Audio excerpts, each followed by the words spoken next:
going to get started on the 71 Ford Thunderbird. Number one, so they start with the engine. I assume everything is in there. And then the interior. Then the stock wheels. So they have an engine insert, which I guess there would be no engine inside, but from the bottom it would look like there was one. Or you could put in an actual engine, the one you built here. So it would be this top thing. First thing I'm going to do is make sure I have all these paints, or at least all these paints. Alright, I noted all the colors that I need, and I'll pull those paints together. Now I want to cut these parts off the sprue.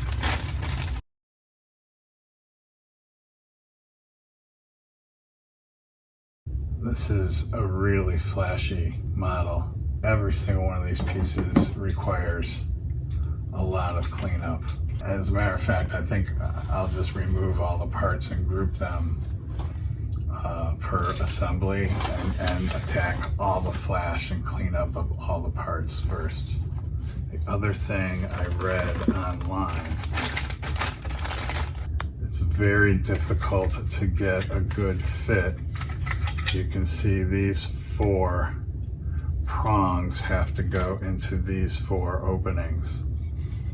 And I had read that it's almost impossible to get a good fit without removing this lower bumper. The lower bumper is on both sides. So I'm going to test that what they're saying is true. And if that's the case, then I'll go with the same approach they did. I see what they're talking about on the front. That's way too far away. Right there. Okay, so I'm going to take this front bumper off and let's see if the same situation in the back. Here, yeah, it's too far. So I'm going to go do a couple of those things and clean all this up. One last quick update. I finished sanding the bases, so I'll move to staining those next. I've been cleaning up the parts on the Thunderbird. I've got those done. I've got those left to go. And I've been researching the paints.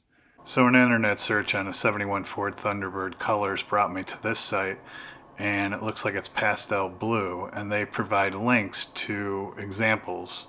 And sure enough, that was the color of my brother's car. In fact, the first time I saw it was at night, and I thought it was white until the next day. So now I'm looking for a model color that will match that, and I'm going to start with these. Moving forward on the T-Bird, and moving to the next phase on the bases.